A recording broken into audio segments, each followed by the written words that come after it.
and welcome to this video. This is a exam walkthrough for the IAL or International A-Level paper. This is the Edexcel one, and this is Unit 2, Application of Core Principles of Chemistry. So my name is Chris Harris, and I run a company called AlleryTutors.com, and we also have a YouTube channel called Allery Chemistry, and this is where you may have found this paper or this video, through that channel. So, I mean, the whole point of this video is basically to go through this paper and to go through the answers, but not only just go through the answers, but explain the answers as well. You can find the mark schemes readily available online for these, but my aim is to basically try and say, well, look, this is why the answer is this, and to give you some little hints and tips as well. It's obviously one thing being able to do the content, it's another thing being able to apply it. And so that's what I aim to do in this video, to make sure that people can get it right. Now this video has, this paper, should I say, has 3 sections to it. So we're going to look at section A first. Section A on these papers are the multi-choice questions, and so these can be a bit tricky. We're going to explain obviously what the answers are to these as well. Okay, right, so let's just crack on. So we've got, I suppose the first thing I should point out as well is read these instructions. I know it sounds a bit daft, but make sure you can you mark your answers correctly. You'd be surprised how many people don't mark them correctly and they lose marks because they haven't followed the instructions. So please make yourself familiar with how you mark your answers. Obviously in this case we're just going to put a cross in the box, but if you do change your mind, you put your line through that box. It must look like that, and that's what they're looking for. So make sure you're really clear. Okay, so question 1, it says a flame test was carried out on a mixture of magnesium chloride and potassium chloride. The flame colour observed was, right, so this one you have to know your flame colours, obviously. We're using a magnesium, obviously we've got magnesium chloride and potassium chloride, and we're going to put these into your Bunsen flame, and the colours you should get are lilac. You should just get this straightforward lilac colour, and you've got to remember that. Oh, let's go for the black. Okay, you've got to be careful with some of these answers.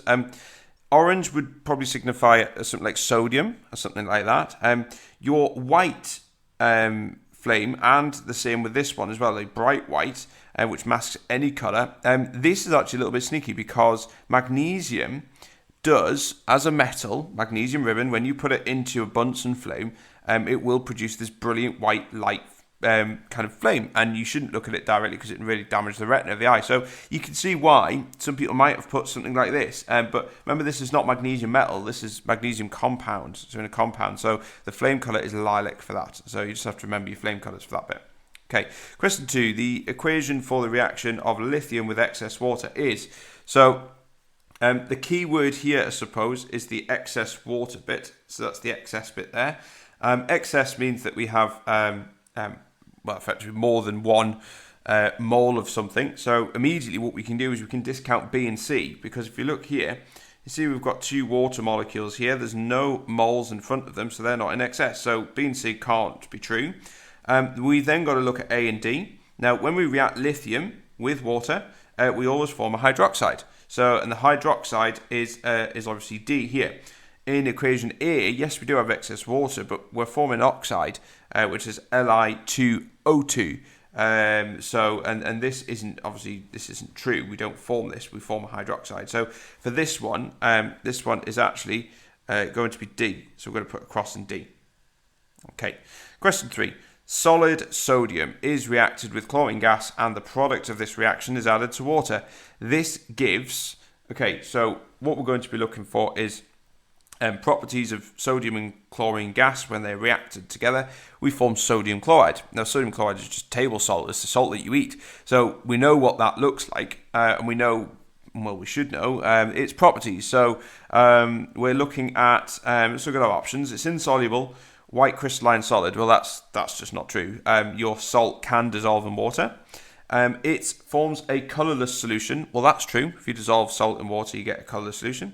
Pale green solution, no, it wouldn't be that. They're obviously trying to pull you down the chlorine gas line. Chlorine gas would give a pale green solution, but we're not having chlorine gas, we've got sodium chloride. So that wouldn't be true. And cloudy white mixture, that would signify that we've got perhaps a precipitate floating around if it's cloudy. This thing's really soluble, so you won't get any cloudy white precipitate. So the answer to this one has got to be 3, a colourless solution. Okay, right, so we're going to go on to the next question, which is question 4. It's on the next page. So we've got the solids barium hydroxide and barium sulfate are similar in.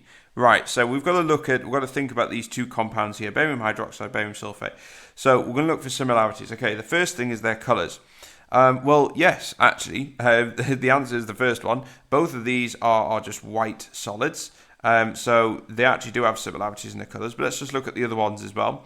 The pH of their solutions, that wouldn't be the case. This is very alkaline, it's a hydroxide, and this isn't. So that's the difference. Their reactions with hydrochloric acid, again, because this is an alkaline, this will react with hydrochloric acid to form salt and water. This doesn't, so there's a difference there. And their solubility in water, barium sulfate is actually insoluble, whereas barium hydroxide is soluble, so in water. So that's a difference. So the only thing they've got in similar is their colour. So we're just going to cross A. Okay, question 5. So the solids magnesium carbonate and magnesium nitrate are identical in. Okay, so we're looking for what's the same with them. So we've got the gas released on heating the solids. No, that's not true. So when we heat them up, in other words, decomposition, we form carbon dioxide with the carbonate and nitrogen dioxide with your nitrate. So that isn't true. Their reaction with hydrochloric acid. No, again, your carbonate, when you react that with hydrochloric acid, you get fizzing, you get carbon dioxide gas given off, and you get neutralization. You don't get that with magnesium nitrate. So that one isn't true. So if we look at C, the solid product of their thermal decomposition. Well, yes, that's true. If we decompose both of these, we actually form magnesium oxide. So both of them would form the same solid product, magnesium oxide. So that one's actually true. And their solubility in water, no, that's not true. Your carbonate, group 2 carbonates are pretty insoluble. And your magnesium nitrate is more soluble. So you need to know that obviously their solubilities are different. So the answer to this one is C. Okay. Question 6. The oxidation number of sulfur in potassium aluminium sulfate, or potash alum, is KAlSO42.12H2O is. Right.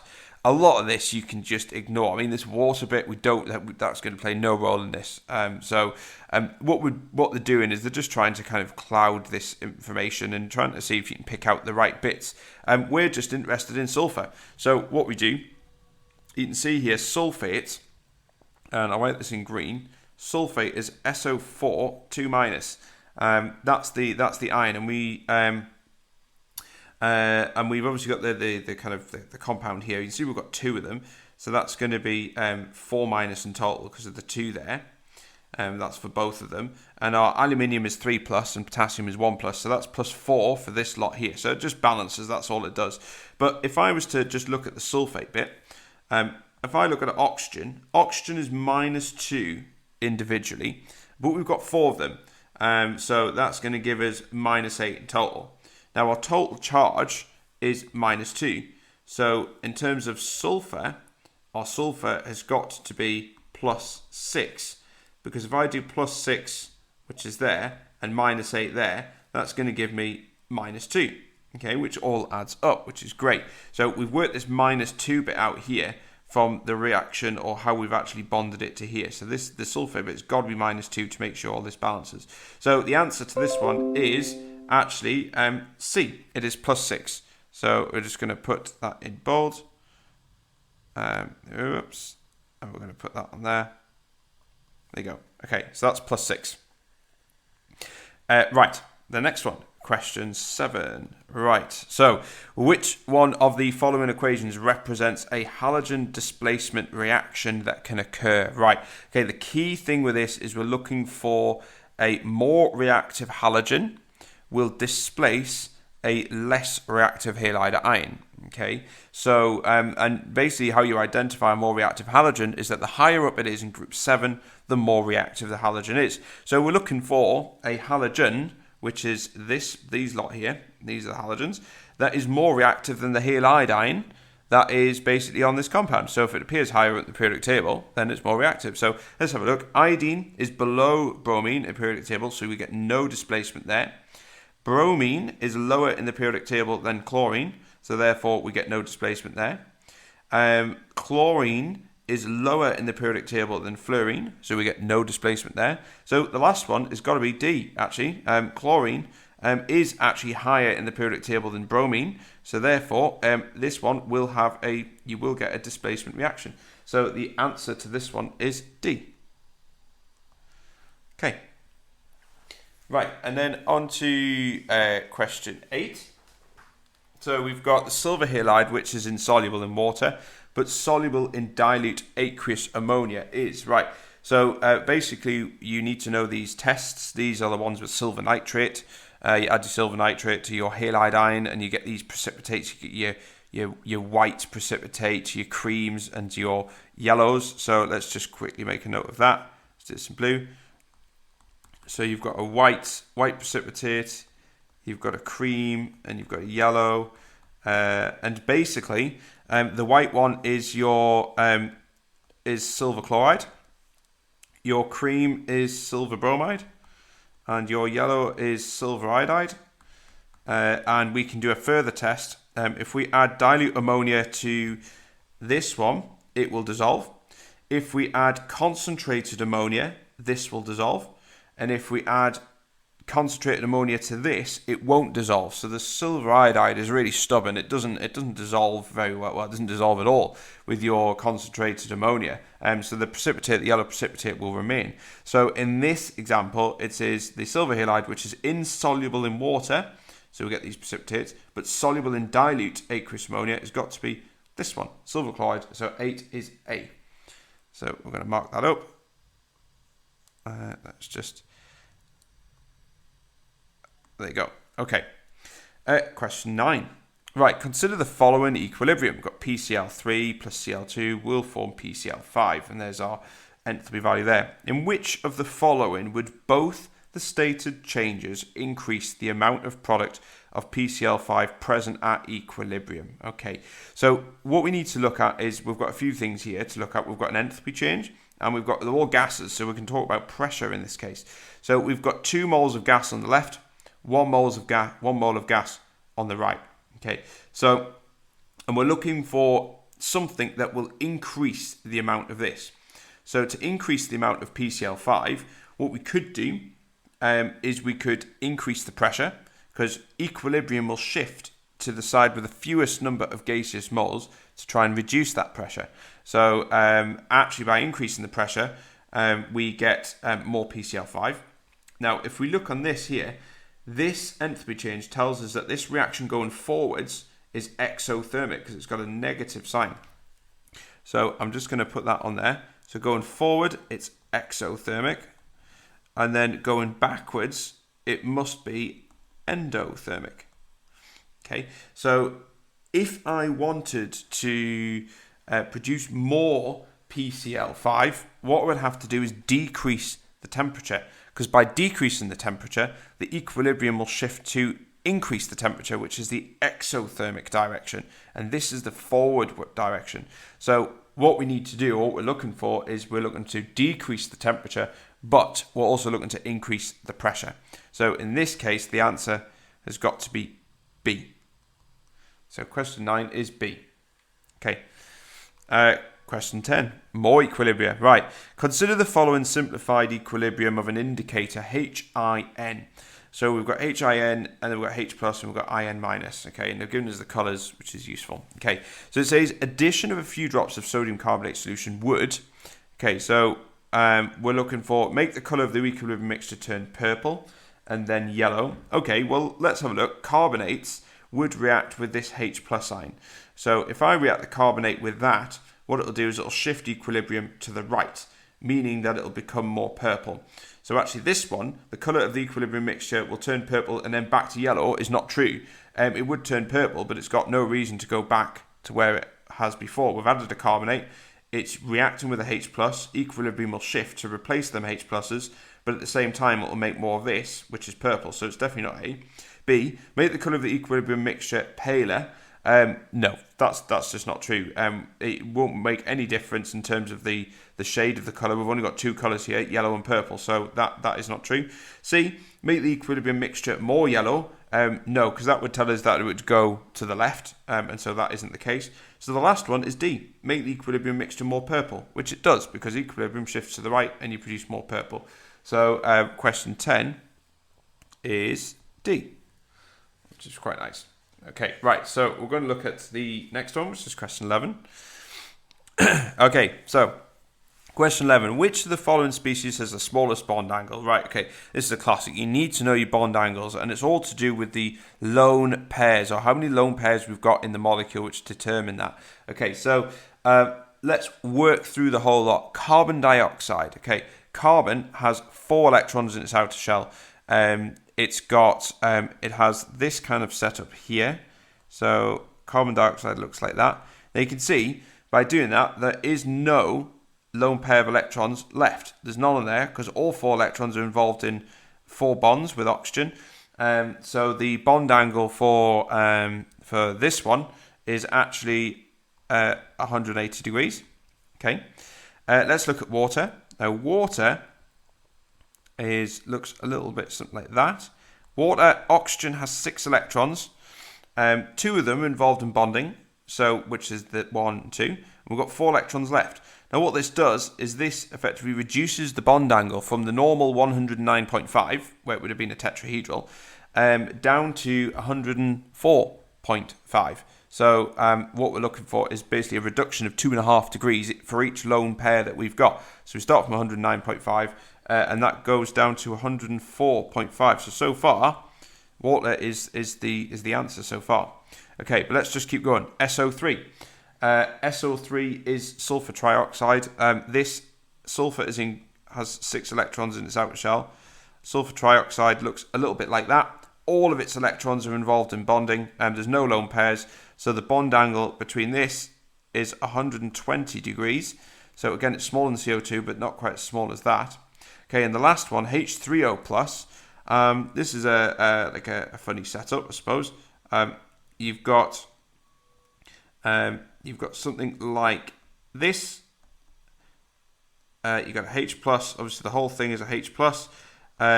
You have 1 lone pair on the oxygen because some of the electrons in this data coordinate bond here, or coordinate bond, is being given to the H+. So we have a lone pair of electrons there. The bond angle for this one is going to be 109.5 minus 2.5 degrees for the lone pair. So that's going to give us 107 degrees. Very close to this one, but as you can see, the water gives the smallest bond angle. So the answer is B. So you need to know your bond angles for that one. 12. Which of the following bonds is likely to be the most polar? Right, we're looking for a big electronegativity difference. So one of the big ones is fluorine. Fluorine's right in the top right-hand side of that periodic table, apart from group 8, obviously, of course. The higher up and the further right you go in the periodic table, excluding group 8 or group 0, the more electronegative the element is. So fluorine, if we bond that with something which is not very electronegative, like hydrogen, that's going to create quite a polarity. Phosphorus and oxygen are pretty close to each other in the periodic table, so that's going to create a little bit of a polarity, but not much. N and Cl are very close to each other again in the periodic table, so that's going to create some polarity, but not a lot. And chlorine's less electronegative than fluorine as well. CS is pretty much very non-polar. They're really close to each other, so there's not much polarity there. HF is going to be the one with the biggest polarity in this one. It's really polar, so the answer is A. Okay. Question 13. A lump of malachite, which is CuCO3.CuOH2. They give a lot of these like funny compounds, don't they, to try and throw you off. Anyway, it reacts with 40 centimeters cubed of 0.5 moles per dm cubed hydrochloric acid. The rate of reaction can be increased significantly by, right, so we're looking at a way in which we increase the rate. Okay, increasing the pressure. No, there's no gases here, so increasing the pressure isn't really going to have much of an effect here. This is a lump, this is a solid, so that's not going to do much, so it's definitely not A. Crushing the malachite lump, yes, this is just a big lump of it, it said here. So crushing it up increases the surface area, means you've got more area for reaction to occur on. So yes, that would actually increase your rate of reaction. Let's just look at the other ones. So replacing the acid with 80 centimeters cubed, so we've doubled the amount of acid and halved the concentration. No, that will actually make it go slower. You might produce more product because you've used more acid, but it doesn't mean it'll make it go any quicker. So that's just not right. And then D, using a magnetic stirrer to agitate the mixture. No, this doesn't. That won't speed up the rate of reaction. It just means that you might get a bigger yield because you're getting more of the reactants reacting together, perhaps, but it doesn't increase the rate. So the only one which that could be is crushing the malachite lump. So it's that one there. Okay. 14.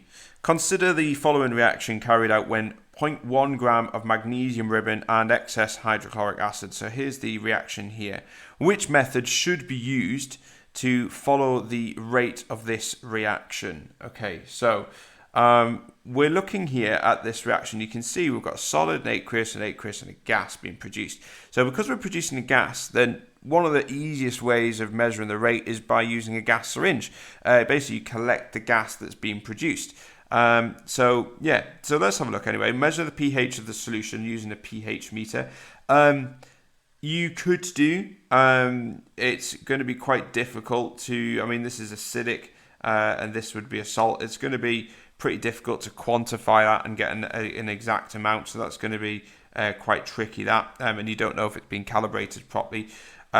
Measure the color of the solution, use a colorimeter, no, because there's no color change here. Measure the volume of gas being formed using a gas syringe. That's probably the best one. This is going to be a lot easier. We're producing a gas, it's more accurate, so that's probably a quite good one. Measure the mass of the mixture using a balance which weighs to 2 decimal places. No, you couldn't really do that. It's not great. It's not very accurate. The best way of doing it is using a gas syringe. We're producing a gas. As soon as you see a reaction that produces a gas, you're looking at a gas syringe for that one. So so that one's going to be C. Let's put a cross on there. Okay, so that's question 14. Right, so on to question 15. Okay, so in a reaction, the change in concentration of a product with time is shown by the dashed line X on the graph below. So there it is there. So this is the normal reaction profile. Which of these lines, A to D, shows the effect of adding a catalyst to this reaction? Okay, so what a catalyst does, a catalyst speeds up the rate of reaction by providing an alternative pathway for the reaction to occur. So we're looking for something that speeds up the rate but doesn't produce more product. You've got to be really, really careful. That catalysts don't make more product, they just make the product quicker. That's all they do. So it can't be A, because you can see here, A or D actually for that matter, because A is signifying that we're producing more product than what we had originally, and that can't happen, and D is signifying less product than we had originally. So catalysts don't do anything to the amount of product or the yield. So it's definitely not A or D. So we're going to look at B and C now. C, you can see the gradient isn't as steep, so that basically tells you that the reaction's slower. Catalysts speed up the rate of reaction. So the only one it could be is B. Now notice it's going up much sharper, it's flattening off, but it's meeting the original curve there. So this one has got to be B. Okay, right. And then 16. Bromoethane reacts with concentrated alcoholic ammonia to produce ethylamine. However, in this reaction mixture, the ethylamine formed further reacts with the bromoethane to produce diethylamine.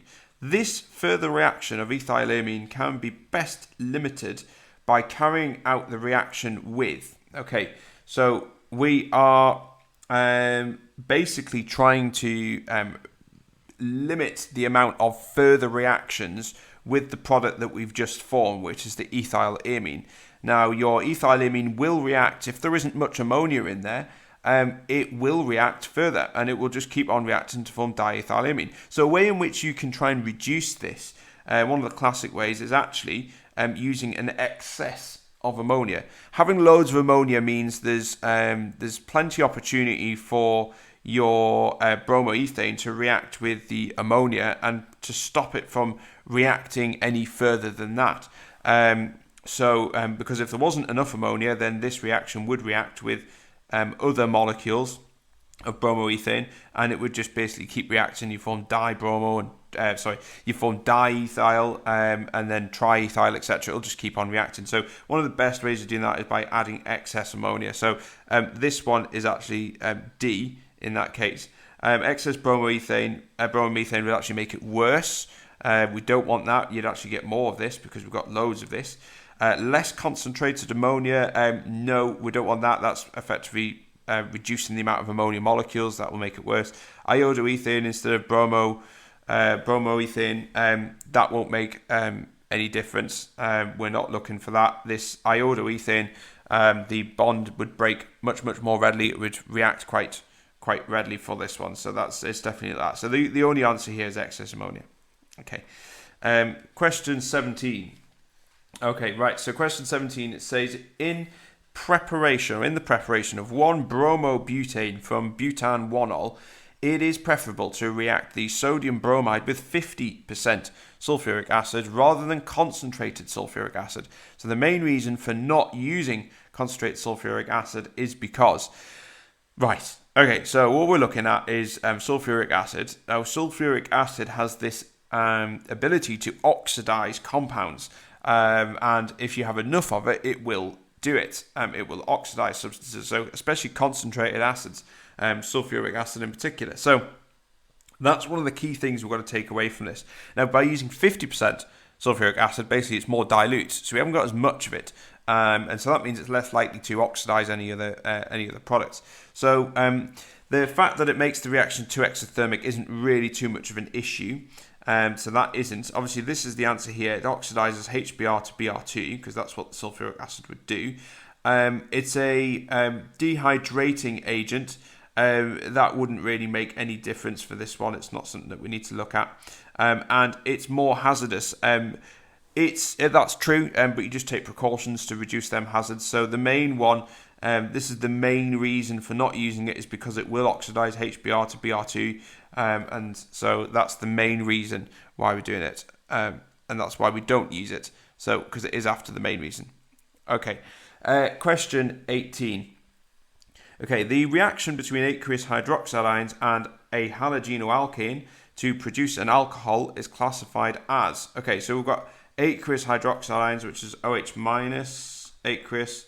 So these reactions, when they react with a haloalkane, they actually substitute your, let's say, if we put X as the halogen, basically what happens is this will substitute the halogen on the molecule. So it's a substitution reaction.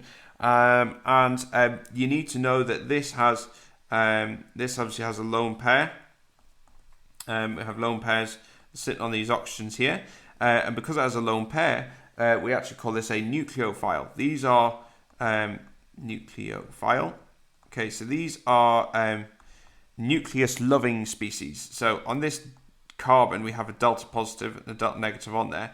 And what will happen is this will actually go for that delta positive carbon and then kick off that halogen there. So because this is a nucleophile, we call it nucleophilic substitution.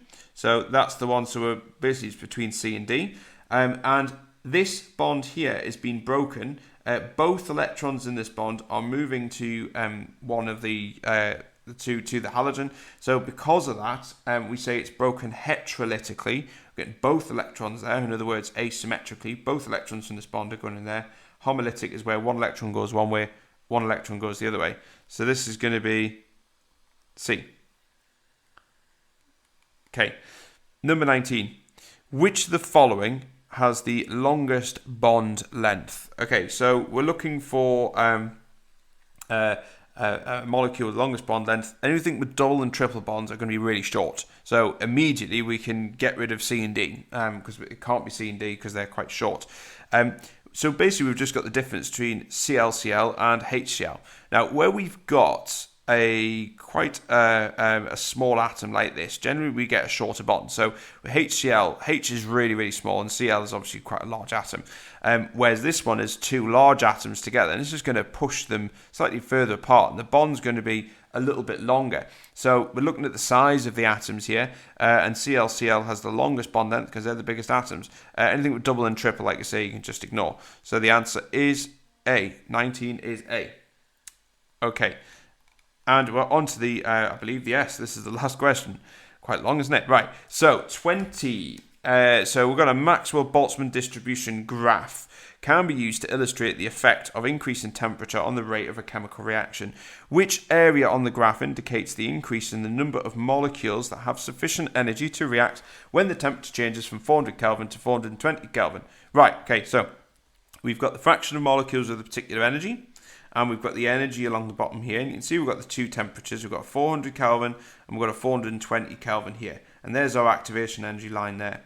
So we're looking at basically, indicates the increase in the number of molecules that have sufficient energy to react when the temperature changes. Okay, so what we're looking at is sufficient energy to react. Straight away, it's got to be between C and D. Anything below the activation energy don't have sufficient energy for them to react. So A and B we can completely discount. So now we're between C and D. So we need to look at this. Now this was the original line here. We've increased the temperature and this is the new line. So the additional energy is actually, or the additional number of molecules, because that's the increase, has got to be the difference between what it was originally and what it is now. And so this section C basically shows that. D shows the original amount. This is the total number for D and C. So it can't be that, but it's got to be just C because that shows the increase. So in this case, the answer is C because that's your final one there. And there we go. So that is section A. So now we're going to the full written ones, which is the section B. Okay, so this is question or section B. So section B, as you can see here, is also with titrations. So it says 21. This is a question about an acid-base titration. Potassium hydroxide, or KOH, is used to assist in the removal of hair. For example, it is present in some pre-shaved products and used in solutions for soaking animal skins prior to the removal of the animal hair. So the skin of a red-brown cow was soaked in a solution of potassium hydroxide containing 226.8 grams of potassium hydroxide in 45 decimeters cubed of solution. So it's quite a large amount. After several hours, the skin was removed. The residual solution R contained unreacted potassium hydroxide. In order to determine the potassium hydroxide concentration in R, 25 centimeters cubed samples of the solution were titrated with 0.05 moles per dm cubed sulfuric acid. So you can see here we've got our titrations, we've got the final volume, how much we added, and the initial volume and the volume added in total, and then we've got our mean titer. So this is the obviously average of concordant results, and they've obviously given them here. And we do a trial run first to get an idea of roughly where the endpoint is, and then we do it precisely after that. That's why I've got trial 1, 2, 3. Okay, so it says the equation for the reaction is 2KOH aqueous plus H2SO4 aqueous plus K2 will give, K2SO4 aqueous plus 2 lots of water, and it's liquid. So A part 1, it says calculate the number of moles of sulfuric acid that react with 25 centimeters cubed of the potassium hydroxide solution R. Right, okay. So, relatively straightforward. We're looking to calculate the number of moles, and we have a concentration of the solution that we're using. So this is our sulfuric acid. So it's 0.0500 moles per dm cubed. So that's the concentration. And we also have the volume, the mean titer, because we used 4.5 centimeters cubed of this, and we just need to work out the moles. So, moles equals concentration times by the volume. Remember, your volume's got to be in decimeters cubed as well. So in this case, the number of moles is going to be, the concentration is 0.05. We're going to times that by the volume. And the volume is 4.5 centimeters cubed. But to put it into decimeters cubed, what I have to do is divide by 1,000. Now, another way of doing that is I can just put that on the end, because times by 10 to the minus 3 means exactly the same thing as divide by 1,000. So there's obviously, these are the numbers here. Now, if you put that into your calculator, I've already pre-worked this out just for speed. So it should be 2.25 times by 10 to the minus 4.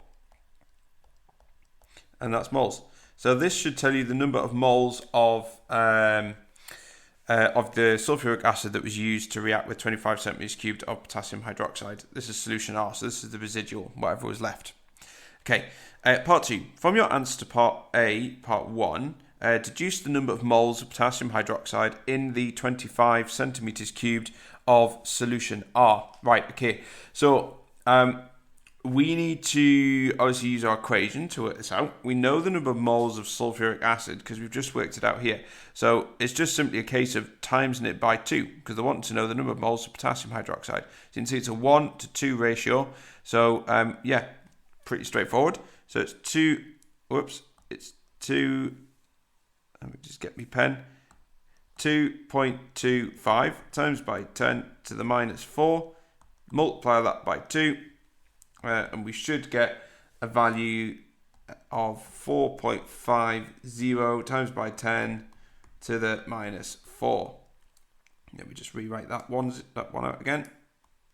10. There you go. Times by 10 to the minus 4. So this is the number of moles. Remember, this is the number of moles of potassium hydroxide that was in the solution. This is what was left after the reaction. Remember, we took a huge volume of potassium hydroxide. Some of that reacted to remove the hair from the skin, and then whatever was left that didn't react with the hair was titrated. So this is basically the number of moles that was left. Okay, right, on to part 3. So part 3, obviously we're still carrying on with the calculation. So it says calculate the concentration in moles per dm cubed of potassium hydroxide in the solution R. Right, well, remember just before we just calculated the number of moles of potassium hydroxide. So all we have to do is we do, remember this is in solution R, so this is the titration that we did. So all we have to do is the concentration. Concentration is basically the number of moles divided by the volume. Now remember, your volume must be in decimeters cubed. So don't forget to convert. Right, so, because that would be tragic if you lose marks just because you didn't convert. Right, so we've got concentration equals moles. Now the moles is 4.50 times by 10 to the minus 4. Okay, so this is the number of moles that we worked out just before in the previous equation. The previous question, should I say. And the volume is, we used 25 centimeters cubed. So if I go back up, you can see, where is it? There it is. We used 25 centimeters cubed of this sample. So to work out the concentration, the volume is just going to be 25. 25. And this is going to be times by 10 to the minus 3. Again, that's the same as dividing by 1,000, and that gets it into decimeters cubed. So the concentration of potassium hydroxide, that was in the burette that was left over. So the concentration is 1.8 times by 10 to the minus 2. Okay, and so this is moles per dm cubed. Okay, so that's what we've worked out from the titration. Okay, right, part IV.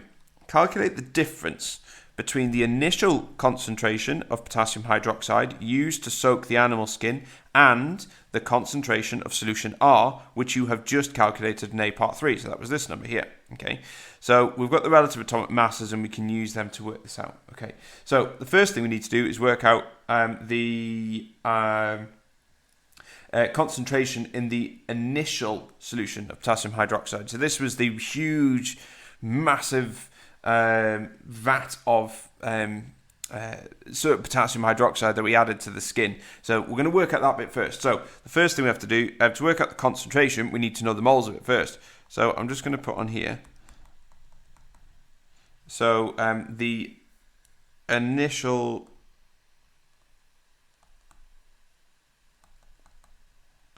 initial concentration of potassium hydroxide.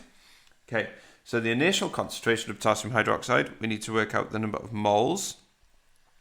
Okay, so moles, remember, is mass divided by the molecular mass, which is mR.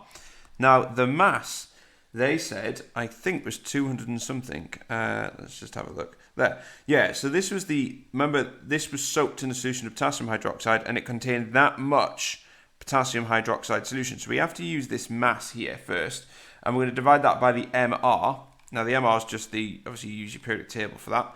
So the mass is going to be 226.8 divided by, now the mR is basically 39.1 plus 16 plus 1, which gives 56.1. Okay, because remember, they've given us our relative atomic masses here.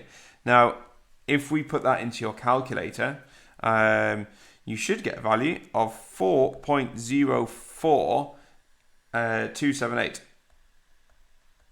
Okay, try and be as precise as you can, because if you start rounding here, you're going to get a knock-on effect, and your number is going to come out, by the time you've gone through 3 or 4 calculations, or 3 or 4 steps, your number is going to come out quite out. So try and, when it's midway through a calculation, try and give it to as many decimal places as you can. So this is 4.04278 moles.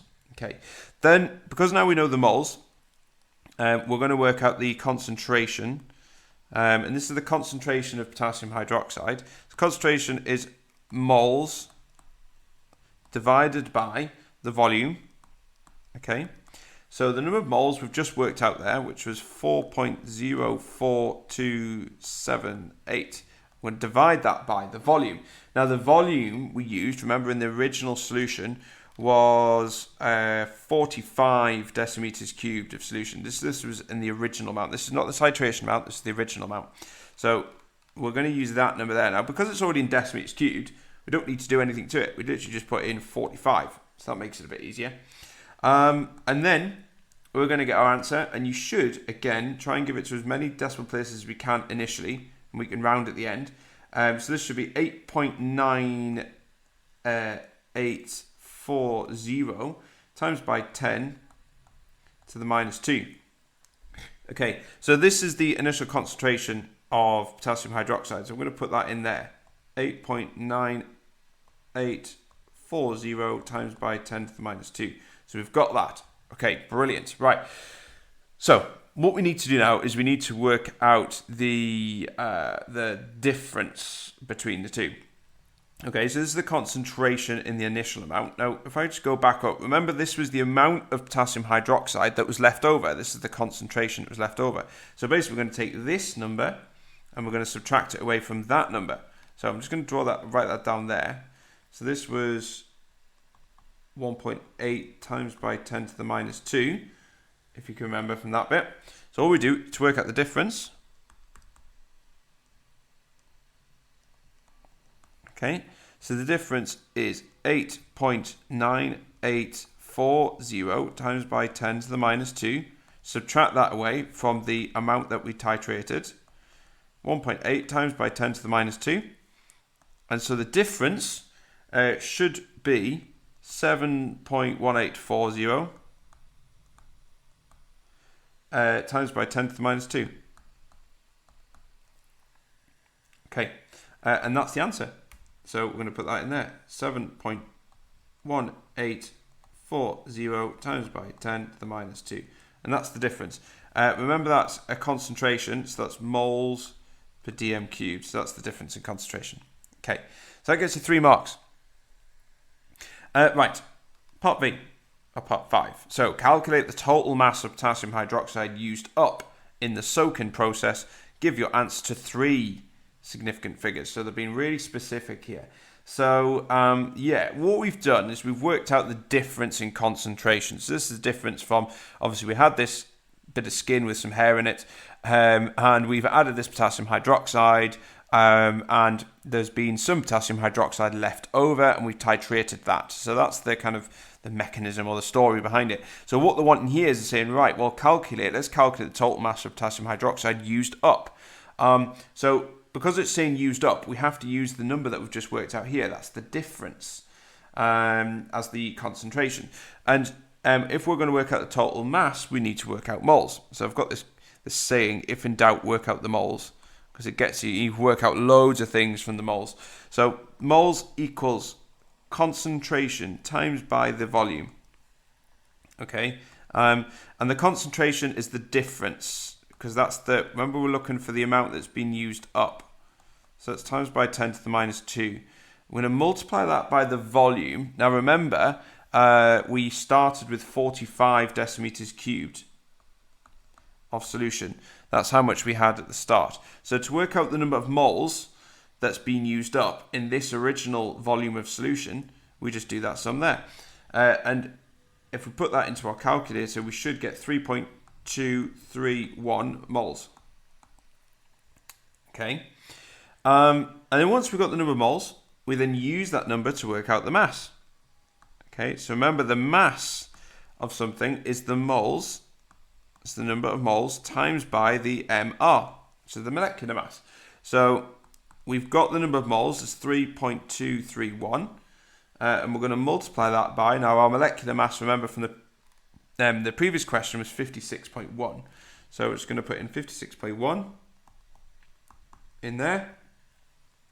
And then we should get, remember this is going to be 3 significant figures, so we should get 181 grams was used. So you'd get your 2 marks there as well, obviously 1 mark for this bit and then 1 mark for your second half. So that gets you the 2 marks. Okay, right, on to part B. Okay, so there's a lot of calculation in this one, as you can see. Right, the indicator phenolphthalein, try and say that one quick, could have been used for this titration. State the colour change you would expect at the end of a titration when sulfuric acid is added to potassium hydroxide using phenolphthalein. Okay, so the colour change that you need to that you should see. So we've got sulfuric acid is added to the potassium hydroxide. So phenolphthalein in alkaline conditions is pink. So this should be like a pinky red colour. So because the indicator is already in there, that should go pink. And then when you add your acid, it will turn colourless. So that's what you're looking for. So when the pink colour's disappeared, you know that you've reached your end point. Okay, so you get 2 marks for that. So it's not too bad. Okay, part 2. Suggest why the particular skin might make it difficult to accurately judge the end point of the titration. Now, this is really, really important, because obviously to judge the end point of the titration, we're looking for a colour change. And the only colour we want to see is the colour of the indicator. Now, if you go back, look back at this question, all the way back, it says there, look, the skin of a red-brown cow was soaked in a solution of potassium hydroxide. So the problem is that the skin is actually coloured as well. So because this is like a red-brown cow, so because there'll be colour in the skin, and that could leach out into the solution, it's going to make it really difficult to see this colour change here, because we've got another colour that's actually interfering with it. So yeah, so that's what we need to kind of put here, I suppose, is we've got a red-brown colour.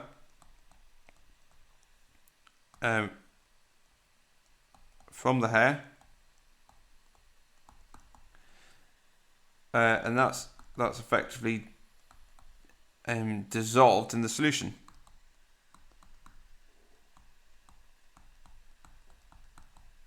Okay, so that's quite important.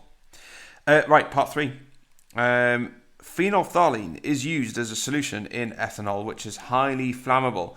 A student suggested that for safety reasons there should be no naked flames present during this titration. Is this an appropriate suggestion? And we're going to justify our answer. Well, no, not really, because yes, it's flammable, that's fine, but the amount of phenolphthalein you're using in this solution is only a couple of drops, and because it's obviously such a small volume that we're using, the risk isn't really that great. Yeah, so that's the main thing. And also this whole thing is dissolved in solution as well, so it'll be pretty dilute. So the answer is no, because because we're only using a few drops. And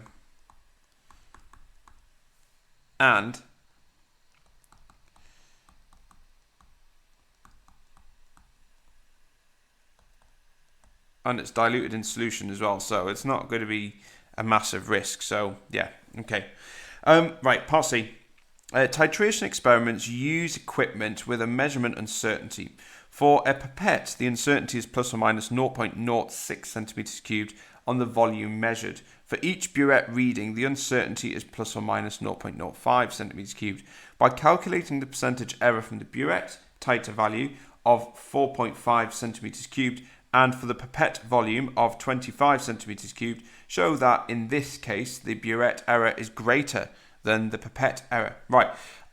So we need to split this into two. We need to have calculate the titer error and calculate the pipette error. So we're going to start with the titer error first. Okay. So the way in which you work out the error is basically you have it's the uncertainty, which is this value here, divided by the volume that we are measuring. And basically, the smaller the volume, the bigger the level of uncertainty. So it's better to measure larger volumes than it is smaller ones, because the error is reduced if you're measuring a larger amount.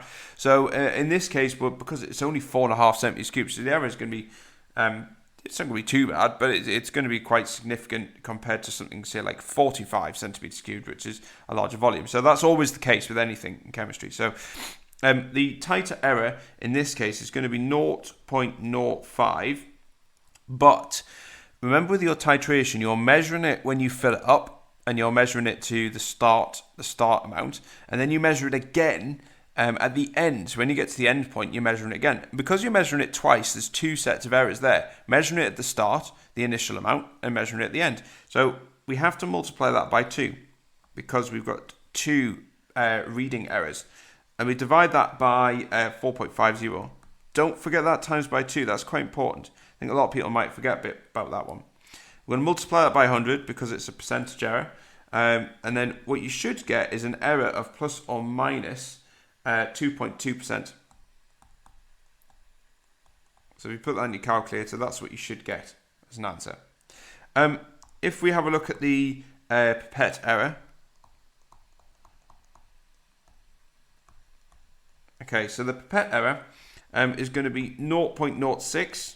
I'm going to divide that by 25 because that's the volume that we're measuring. Remember, that's the pipette error there. Times that by 100. And we should get a error of plus or minus 0.24%. Okay, so you can see that obviously the titer error is much, much greater. So that's going to be plus minus 2.2%, whereas your pipette is going to be plus minus 0.24%. Okay, which is your pipette error. So you get 2 marks for that. Obviously, one for the titer and one for the pipette error as well. So we've got two things to work out there effectively. All right. Okay, so we're on to the next bit. Okay, part 2, sorry. Suggest 2 ways in which the percentage error for the burette titer could be reduced without changing the apparatus. Right, this is what I was saying about trying to reduce the error of the burette titer. So what you could do is use a larger sample of potassium hydroxide.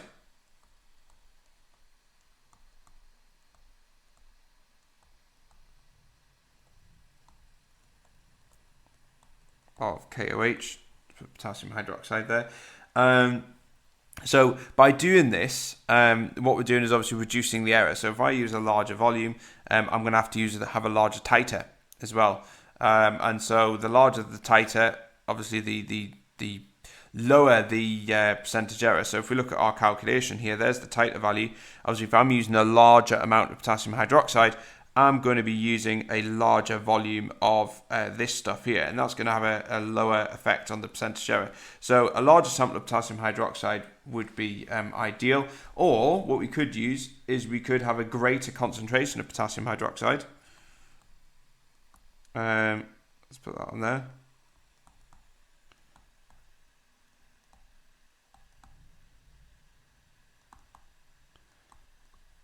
So that would have the same effect, because obviously that would encourage us to use more potassium hydroxide. You could do it the other way as well. You could reduce the concentration of sulfuric acid. Again, you'd have to use more of it to get to your end point. You could use less skin. So that would have the effect of obviously increasing the amount of potassium hydroxide, because not all of it is reacted. So anything like that really, but you're just looking for larger volumes help to reduce the error. So that's the key thing here, I suppose. Okay, and then last bit, part 3. The trial titer value was not included in the calculation of the mean. In what circumstances could the trial value be used in the calculation of the mean? Well, you can use it. You just have to make sure that it's concordant. That means that it's within plus or minus 0.1 centimeters cubed of the other titer values. So as long as it is, then there's no reason why you can't use it. So yeah, that's what we'll put.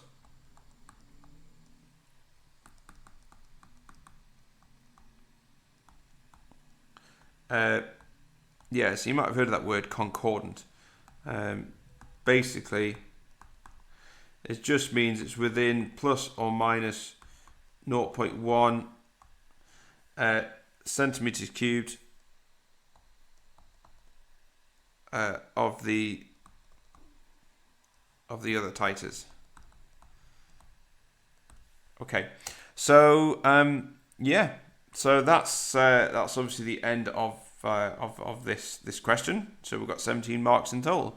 So right, on to the next one. Okay, so this is question 22. So this is a question about environmental chemistry. So part A, ozone, O3, is a non-linear molecule present in the Earth's upper atmosphere. It absorbs ultraviolet radiation from the sun and so protects living organisms from this type of radiation. So part 1, complete the dot and cross diagram for the ozone molecule. Show the outer electrons only. So we're going to use dots for the electrons of the left-hand oxygen atom, crosses for the central oxygen atom, and triangles for the right-hand oxygen atom. So the structure of ozone is actually a double bond and a single bond. So it looks a little bit like this. And actually this actually kind of resonates between the two. So we need to draw it a dot cross basically to illustrate that. So oxygen, the first thing we need to do, what I should do is should put a date of covalent bond, because that's both electrons going that way. Oxygen is actually has 6 electrons. It's in group 6.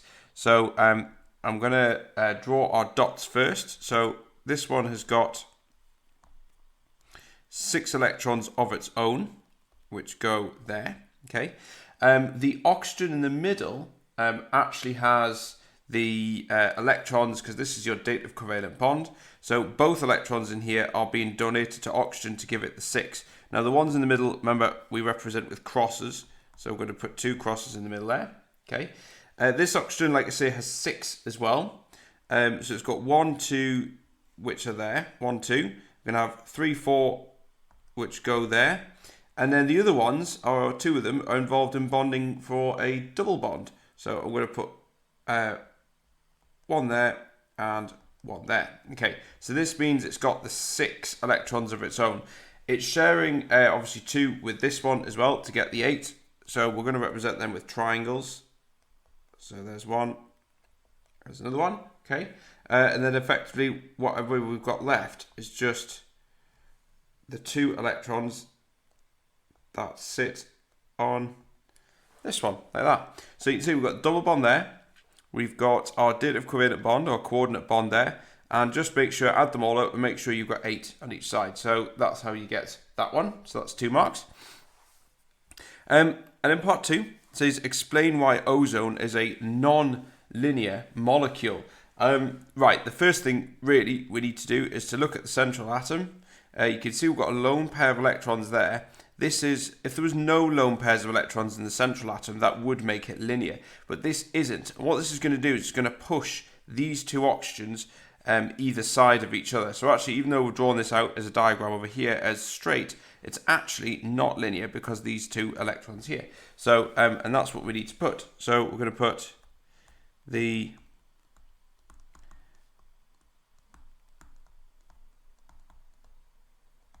it's the lone pair of electrons in the central oxygen atom. Okay, so that's what causes it to be non-linear, because it would effectively push these two down. Okay, so that gets to that mark. And then part 3, state one harmful consequence to a person of increased exposure to ultraviolet radiation.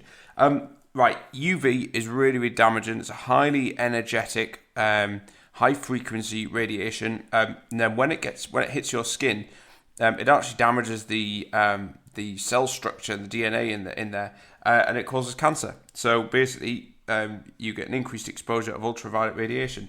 The cancer in particular is skin cancer, obviously, because it's going to hit the skin. So we're going to put that on there. So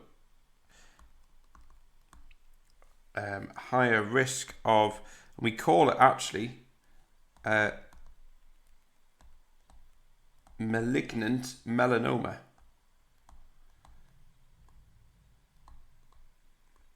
Which is another way of saying skin cancer. Make sure you're specific as well. So you can't just put cancer down, because cancer can obviously affect a multitude of different organs and tissues. So you've got to make sure that you're being specific, and it's skin cancer or malignant melanoma. That's fine. Okay, so IV, what property of ultraviolet radiation makes it more harmful than infrared radiation to living organisms? Justify your answer. Right, this is what I was saying before. They are high energy. It's high energy radiation. It has a high frequency, and what actually happens is it breaks the bonds in your DNA, and you basically produce free radicals, which are really reactive and quite harmful. So let's put this down. So there's a few things which you could put here. So they're high energy, or you could say high frequency.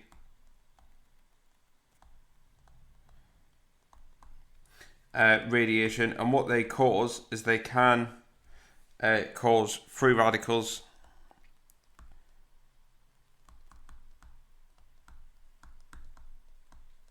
to be produced.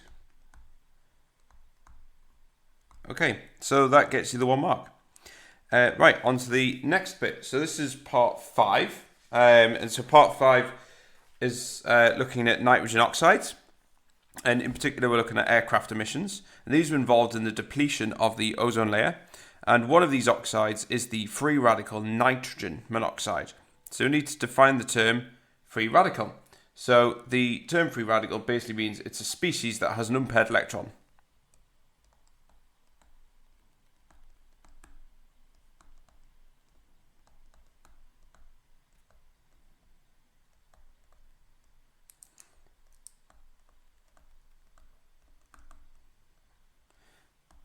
Okay, right, so that's for that one. Okay, right, VI, complete the equations below for the reaction of the nitrogen monoxide with ozone. Right, so we've got to be really careful here, because we've got to make sure we're writing the right things, obviously. So this is a propagation step. So reaction 1, we've got NO dot plus ozone, which is O3. And this is going to, basically, it's like a little game of pass the radical, effectively. This NO dot reacts with ozone, and the oxygen, basically an oxygen is going to break away from the ozone molecule and join up with this. And we're going to form an NO2 dot radical. Okay, so nitrogen dioxide radical. So this one's going to be NO2 dot plus O2, because we're going to form oxygen.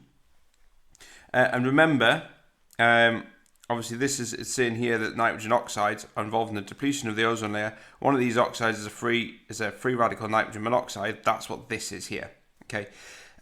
Now, always with the second step, it's always the radical, the product of the radical from the first step is going to be a reactant in the second step. So what we do is you drag this one down because it's so reactive, and we're just going to put NO2 dot, which is there. That's going to react with ozone, and what we're going to produce is one of the radicals has got to be the product, or the reactant, sorry, of the first reaction. So this one's going to be NO dot. Okay, and we're also going to produce, if we look at what's left, we produce oxygen. This is going to be 2 lots of O2, because if you count the number of oxygens that we've got left, we have to have 2 lots of O2. Okay, so the overall equation is pretty much dead easy. All we have to do is cancel out anything that appears on the left and the right. So that cancels out because we've got them. They cancel out because we've got them. And then we just look at what we've got left. So you can see we've got 2 ozones there and we've got 3 oxygens there. So the overall reaction is going to be 2 molecules of ozone will form 3 molecules of oxygen, which is O2. So you get 3 marks for that. Obviously 1 for each step there, 1, 2, 3. So you've got to make sure you know how to do these, so it's not too bad. Okay, V part 2. Based on your answer to A, V part 1, or VI, what is the role of the nitrogen monoxide in the depletion of the ozone layer? Okay, so the main role of this is a catalyst. There's your nitrogen monoxide there. It's been used up in the first step, but then it's reformed in the second step, and that's the definition of a catalyst. So it may be chemically used up, but it has to be reformed in the later stage. So overall, it isn't used up. So we say catalyst for this. Okay, right. V part VIII. Right, suggest why the release of free radical nitrogen oxides by vehicles such as buses and lorries does not affect the ozone layer. Right, now the good thing with radicals, I suppose, in a way, is that they are actually really, really reactive. And if they're reactive, it means they don't even get a chance to get up into the upper atmosphere to react with the ozone layer. So if radicals are produced at lower levels, then they basically react in the lower atmosphere before they reach the ozone layer. So let's put that down on there.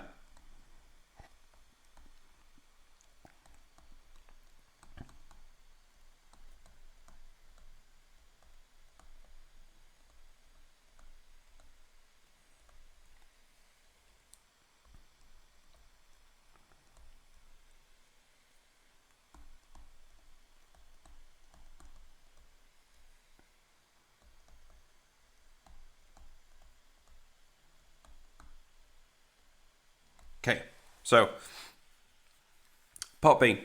Environmentalists are concerned by the increase in concentration in the atmosphere of gases that absorb infrared radiation because of the effect on climate change. Carbon dioxide is a molecule in the atmosphere that absorbs infrared radiation. Explain why this molecule absorbs infrared radiation and what effect this absorption has on the molecule. Right, so we've got 2 things here. The first thing we need to say really is that anything that is that has polar bonds will absorb infrared radiation, and because carbon dioxide has polar bonds, then it will absorb infrared. So that's what we need to say first. So we'll say CO2 has polar bonds. Okay, so that's the reason why it would absorb the infrared. And then it says, explain why this molecule absorbs infrared radiation and what effect this absorption has on the molecule. So when the molecule absorbs infrared radiation, the molecule, the bonds stretch and bend, and this leads to a little bit of asymmetry, and effectively the bond polarity then starts to change. So that's what happens when it absorbs infrared radiation. So we're going to put that on there.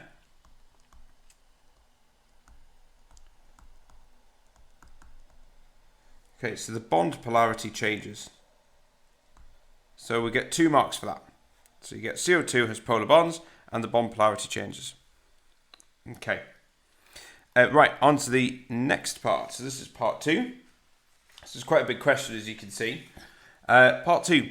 Suggest a gas of which there is a significant concentration in the atmosphere which does not absorb infrared radiation. Okay, so what we're really looking for here is a gas in the atmosphere that isn't polar. So that could be anything like nitrogen, maybe it's oxygen, maybe it's argon, anything like that. So we're just going to put that there. So I'll put nitrogen, oxygen, because that exists in the atmosphere. Argon does, anything like that, that'll get the mark. Okay. CFCs make significant contribution to global warming despite being present in only very small concentrations in the atmosphere, and we've got to suggest a reason for this. Right, so basically, these CFC is a carbon with fluorines and chlorines attached to it, and that obviously makes it incredibly polar. They've got loads and loads of polar bonds. And this will absorb infrared radiation. So that's what we need to say. So they have very polar bonds.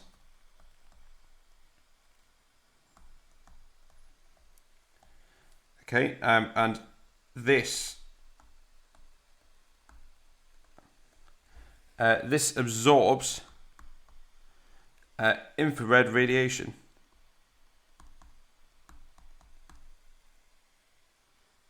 Radiation strongly. Okay, so that's the key thing. Remember, infrared radiation is absorbed by polar bonds, and obviously CFCs has got loads and loads of very strong polar bonds. Okay, IV. So suggest why there is now little concern over the contribution of CFCs to global warming compared with that of carbon dioxide. Well, thankfully, the CFCs are now banned. And so apart from obviously for research uses and certain very, very select uses as well, but the vast majority of things they were banned because they were used in fridges. So it's not as much as released now, so it's less of a concern compared to carbon dioxide. So let's put that down.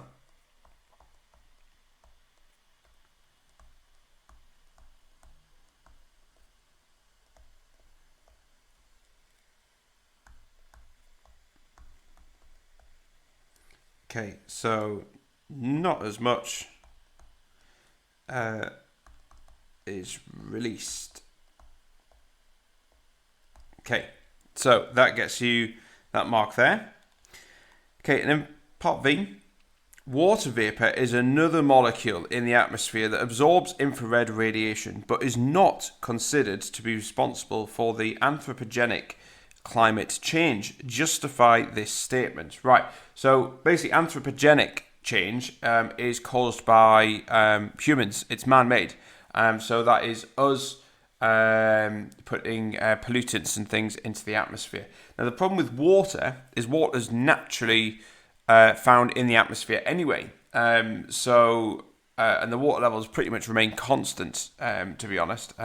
So actually this is the reason why it's not really considered to be responsible for the anthropogenic climate change. So we're just going to put that on there. So we're going to put, if I could spell,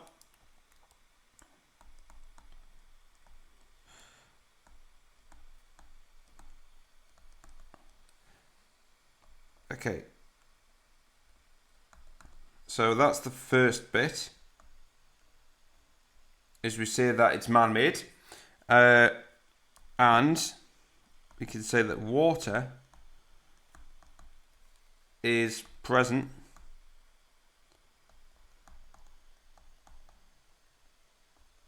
in the atmosphere naturally. Okay, so that's quite important. Or you can say that the water levels are constant, or you could say that they you can't control water vapor emissions. So anything like that would get the mark. But you get 2 marks. You need to say that anthropogenic change is man-made. That's quite important. But water is present really naturally. So we don't really include it within the not considered responsible for the potential climate change and global warming. Okay, so that was 2 marks there. Okay, and then VI.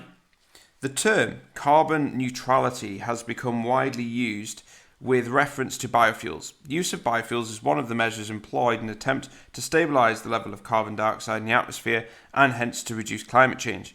Explain the term carbon neutrality and suggest why biofuels are unlikely to be completely carbon neutral. Okay, so we've basically got to, we've got to describe why it isn't. So we've got to say what carbon neutrality is first, and then say why they might not be. So carbon neutral is basically where you've got no net increase or contribution of CO2 into the atmosphere. So we're going to put that on there.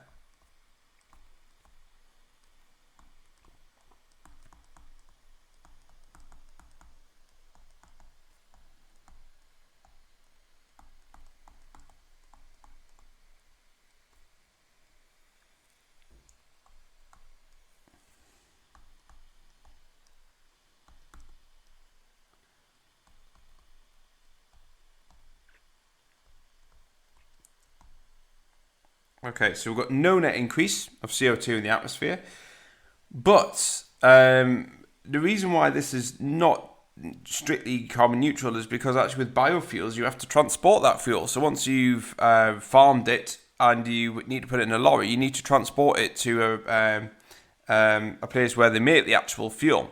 So and that uses fuel itself, and so obviously that's going to produce carbon dioxide.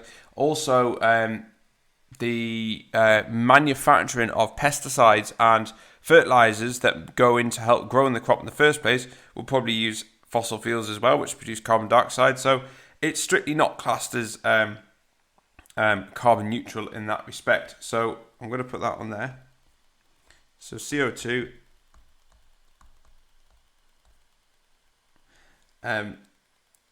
is released in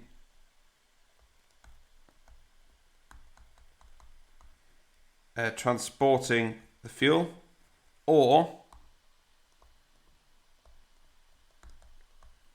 okay, so we could say producing fertilizer, like I said, fertilizer, okay, for the crop. Okay, so you get 2 marks. You get one for the top bit, saying what carbon neutrality is, and the second one is obviously saying that carbon dioxide is released in transporting the fuel or producing fertilizer for the crop, etc. So we get 2 marks. Okay, right, so we need to go into the next question. Okay, so this is the last bit on here.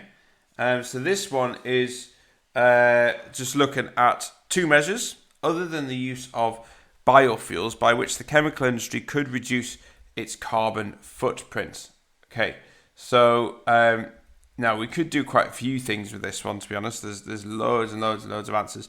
One of the ones could be maybe to use a catalyst. Reduces the amount of energy needed to get the reaction going. You could say recycle.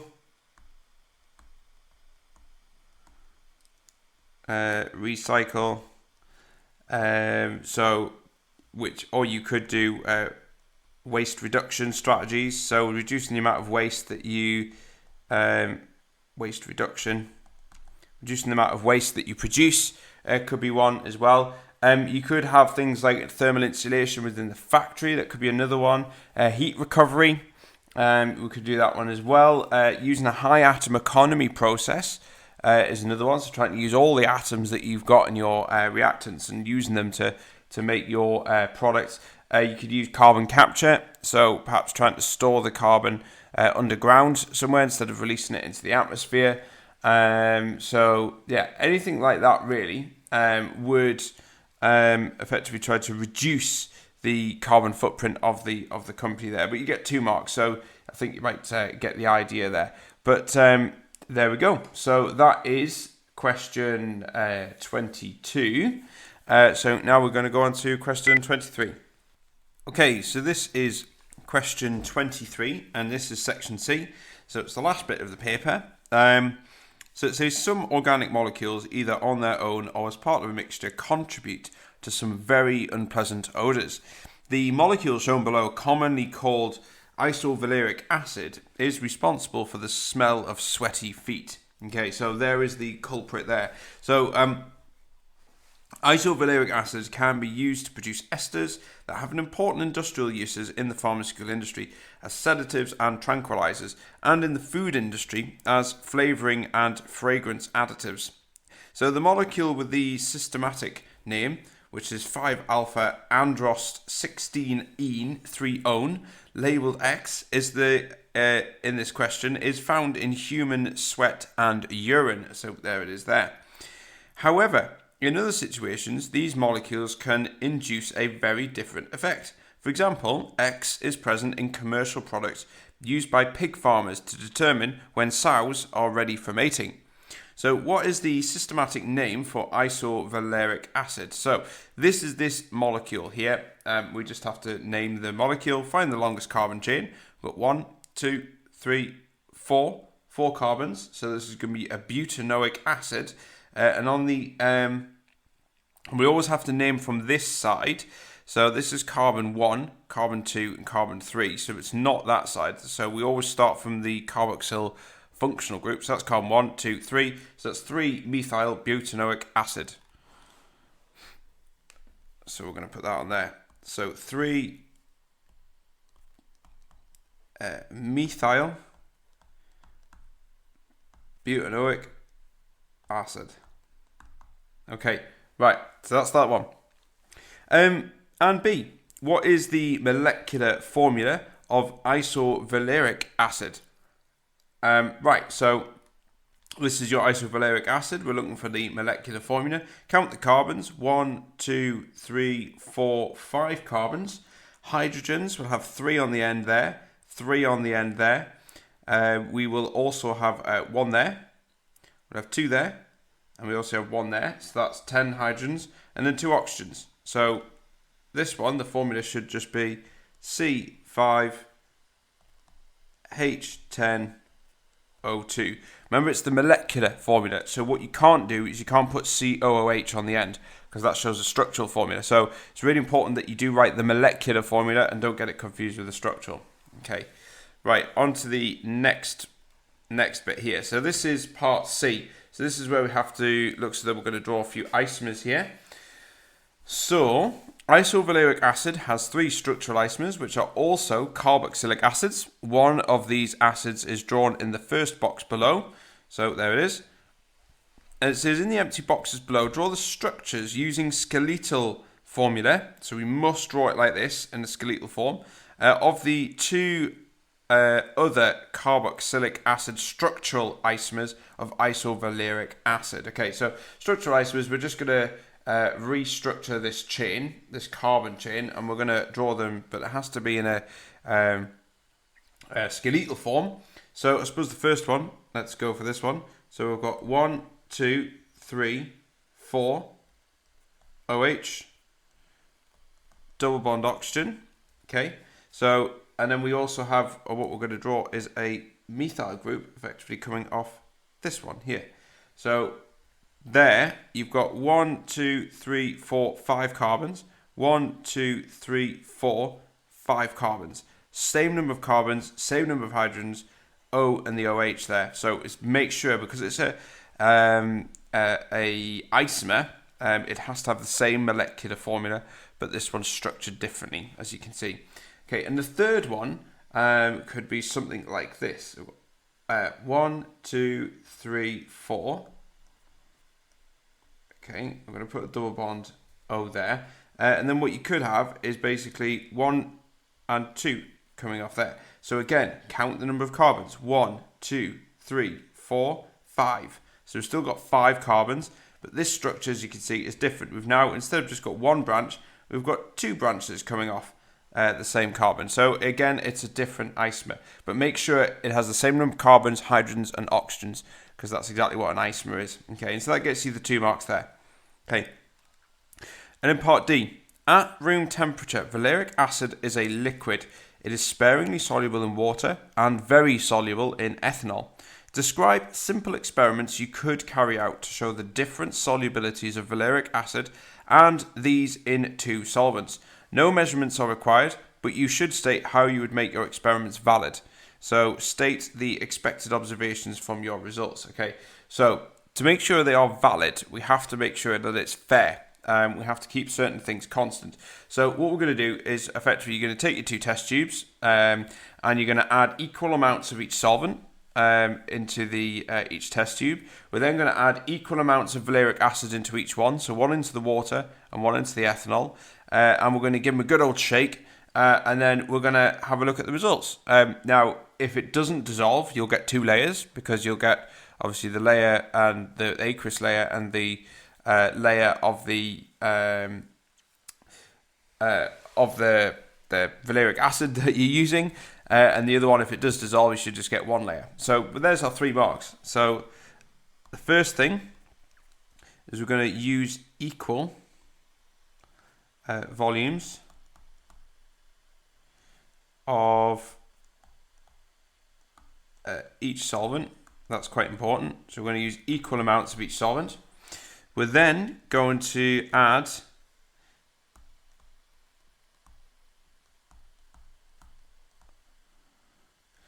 equal volumes of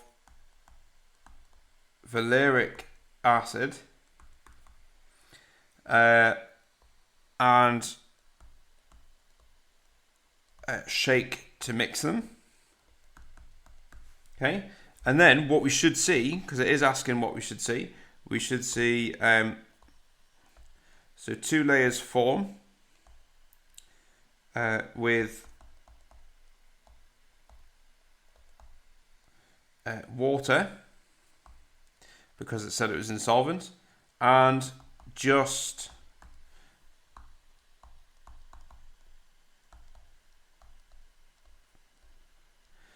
a single layer with ethanol.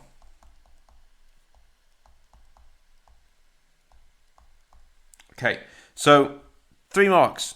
So you can see where the 3 marks are structured there. So equal volumes, make sure we're getting valid results. So we need to say equal volumes of each, equal volumes of valeric acid. And then what would you observe? We'd observe 2 layers with water and just a single layer with ethanol. And that gets you the 3 marks. So you can see it's not that bad as a question. So it's pretty straightforward. Okay, right. So on to the next bit. So part E. So isoamyl alcohol is the alcohol from which the isovaleric acid can be produced directly. This alcohol forms intermolecular hydrogen bonding. Use the simplified representation ROH. Draw a hydrogen bond between 2 alcohol molecules and clearly indicate the bond angle about the hydrogen involved in the hydrogen bond. Right, so the first thing I suppose we're going to do is draw down our molecule. Now, the key thing with alcohols is that actually we have 2 lone pairs on the oxygen there. And it's the lone pairs that are going to get involved with another hydrogen on a neighbouring molecule, and that's going to form the hydrogen bond. So I'm going to draw our neighbouring molecule, which is here. There it is. Okay, again, lone pair on the oxygen. Now, the key thing with this is that we also have our delta negatives and delta positives. It's important to show this because it shows that we know where these partial charges are. The whole point of the whole point of a hydrogen bond is that a hydrogen bond is actually created through a polar molecule, a polar bond, should I say. So it is important to show that polarity on there as well. Now the hydrogen bond is actually that bit there. It's the interaction between the lone pair on the oxygen and the hydrogen on the neighbouring molecule. So that's quite important. And you can see here that the bond angle between these is going to be, so like here and here, is going to be 180 degrees. So that's the bond angle between the hydrogen and the hydrogen bond that's been formed. So I'm just going to write this in green. This bit here is the hydrogen bond. Okay, so for 2 marks, you obviously need to draw your angle, make sure it's clearly labelled, so that gets you 1 mark. And the second mark is using the diagram here, so the ROH with the hydrogen bond showing between the 2. So that gets you 2 marks. Okay, so not too bad. Okay, part F. So there are also London forces between molecules of isoamyl alcohol. Describe how London forces are formed. Okay, so these are your London forces. Let's just get this into black. Okay, so your London forces are basically instantaneous dipoles. that are created, that have been created. So these basically exist when you get two molecules that come together and the electrons start moving in different directions or start moving to the opposite side of the molecule, and we get this mini dipole that exists for a temporary period of time. And because we've got this dipole, there's a slight attraction between the molecule when the two molecules are close by, and that is all a London force is. So we're going to write this down as an answer. So we've got instantaneous dipole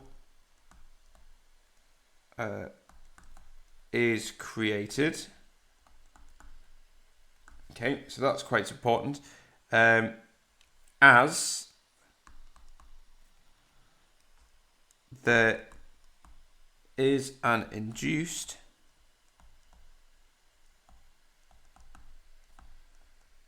dipole when near other molecules. Okay, so that's quite important. So we've got this instantaneous dipole, this instant dipole that's being created when it comes near a neighbouring one, and the dipole is induced. It's only exist when it's near other molecules, and that's exactly what a London force is. And so that gets to the first mark, and this second bit here about the induced dipole gets to the second mark. Okay, and then part 2. So the straight chain structural isomer of isoamyl alcohol has a boiling temperature of 138 degrees Celsius. Suggest whether the boiling temperature for isoamyl alcohol will be higher than or lower than the same as the straight chain isomer, and we're going to justify your choice. Okay, so the first thing we need to say is that London forces exist between molecules when they can pack together pretty closely. If you have a situation where you have branching, in other words, bits sticking out of a chain, that means that these molecules can't pack as closely together, and so that effectively weakens the London forces and gives it a lower boiling point. So what we're going to say here is we're looking at the isoamyl alcohol will be higher than or lower than or the same as the straight chain isomer. What we can say is the branched one, will be lower. So that's the first thing.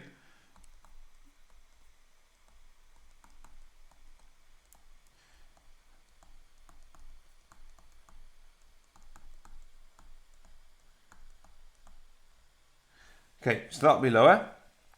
And this is because branching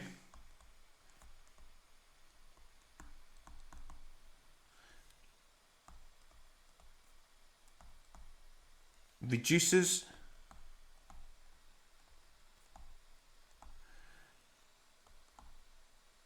or weakens the London forces.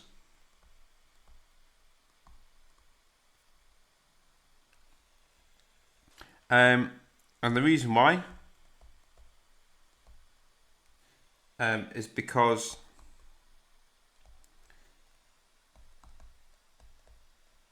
there is less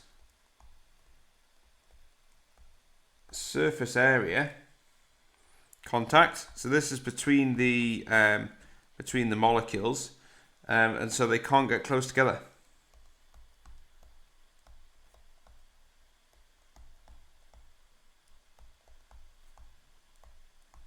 Okay, so what I've tried to do there, as you can see, I've split them into the 3 different sections to show you where the marks come from. We need to say that they will be lower, because that's really important. You've got reduces or weakens the London forces, and because you've got less surface area contact between the molecules, and that's the reason why. So as you can see there, so you get your 3 marks for that last section there. Okay, so we're going to look at the next bit. This is quite a big question, this. So G, the molecule identified as X in the introduction to question 23 can be formed from the alcohol Y shown below. So there it is, there's the alcohol. The oxidation of an alcohol of this type with acidified sodium dichromate could involve either reflux or distillation. Explain why either could be used in this case. Well, this alcohol here, you can see, is a secondary alcohol. So you've got a carbon here and a carbon there. So this carbon is bonded to two of the carbons, so it's a secondary alcohol. So when we oxidize a secondary alcohol, all we can form is a ketone. We can't form anything else. So it doesn't really matter whether we use reflux or distillation for this reason. So we're just going to put that on there.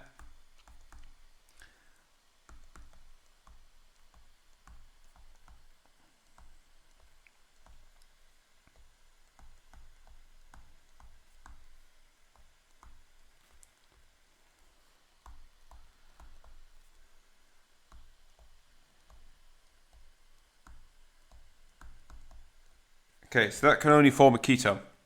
Okay, so that gets you 1 mark. And part 2. An alternative reagent for the oxidation of an alcohol is acidified potassium manganate, KMnO4. However, this is likely to produce other products because X contains other functional groups that could react with this reagent. Name this other functional group in X and suggest the type of molecule formed in its reaction with acidified potassium manganate, KMnO4. Right, now potassium manganate, what this does is actually it reacts with the alkene here and it forms a diol. But that's basically just two OH groups coming across the double bond there. So the functional group that it reacts with is the alkene. Okay, so that's C, double bond C. And the type of molecules formed is just a 1,2-diol. Or you can just put diol or dialcohol, anything like that. I'm just going to put 1,2-diol. So it's just two alcohols, diol. Okay, so this is 2 marks. So not too bad. Right, and on to H. So question H is to do with a little bit of structure determination using some infrared and some mass spectrometry. Okay, so we've got H. Isovaleric acid and alcohol Y could react together to produce a compound with a pleasant aroma. But this can be masked by even a small residue of these starting molecules.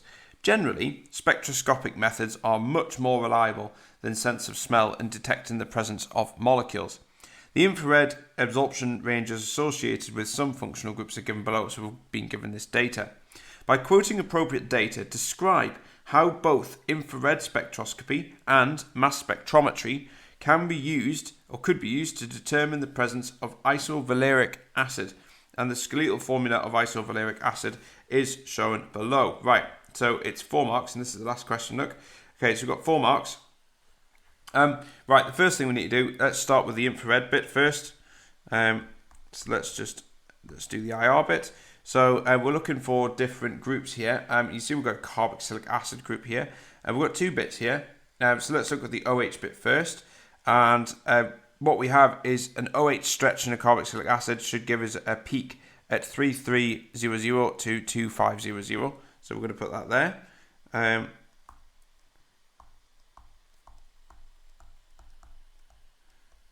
Cm to the -1. That shows an OH stretch in the carboxylic acid.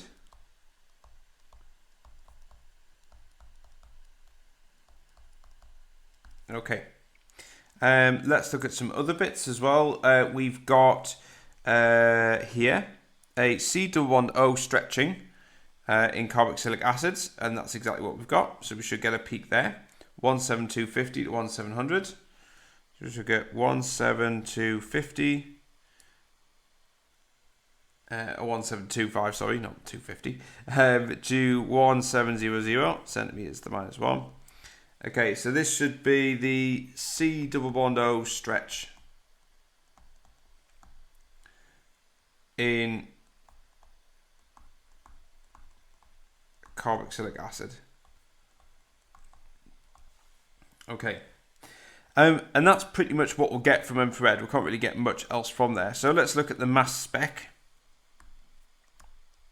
Okay, now with the mass spec, what you'll get is fragments. So when the molecule goes through, it gets broken up into little bits. But crucially, it's ionized, so it gets turned into a positive charge. Now, sometimes the molecule isn't broken up into bits, and this whole thing can actually go through the mass spectrometer with a positive charge. And we call that the molecular ion peak. So if we added up the mass of all the carbons and hydrogens and oxygens in this molecule, we should get a mass of 102. And so our mass spectrometer would pick up a peak at 102, and we call this the molecular ion peak. So I'm going to put that on there. So we get a molecular ion peak at 102, and basically this is the C5H10 O2 plus fragment. So that's the whole thing that's going through. Okay, other things that could happen, we could lose a hydrogen from here. Obviously the hydrogen at the end here, that can be broken, that's quite a weak point, so we can be left with the rest of the bit, so we could get a peak there as well. So that's because of this fragment O2 plus, so that would be at 101. We could get a peak, we could get the C, this whole bit here, COOH bit, that could drop off. Okay, and obviously that's got a mass at 45, so that's one there. We could get the C4H9 plus, so we can get effectively basically just the rest of it on there. So that would be C4H9 plus, and that would give us a peak at 57. Okay, we can also get an OH plus, for example. We can go on. I mean, obviously you don't need to put all these down. That's at 17. You can also get a CH3 plus, and that's going to be at 15.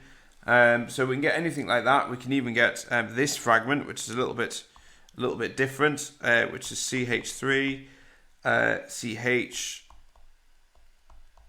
CH2, COOH plus, and this is going to be at 87. So basically what we're doing is we're trying to fragment key chunks of this molecule and just take the mass of it. And your mass spectrometer will get a peak from there. So in terms of marks, you can get a maximum of 3 marks for mentioning anything from the MS range. And you can get 1 from the infrared here, but you can only get a maximum of 3 here. So if you've got 2 of these, you can get 2 from here as well. So that gets you the total of 4. And so there we have it. That's the end of this paper. We can see you've got a decent number of marks there. I suppose what you need to do is make sure that you are reading the question really, really carefully. There's a lot of things here where it could have been tripped up on, and just make sure you you answer your questions with loads and loads of key terms, because that's exactly what the examiners are after. But I suppose that's it. Bye bye.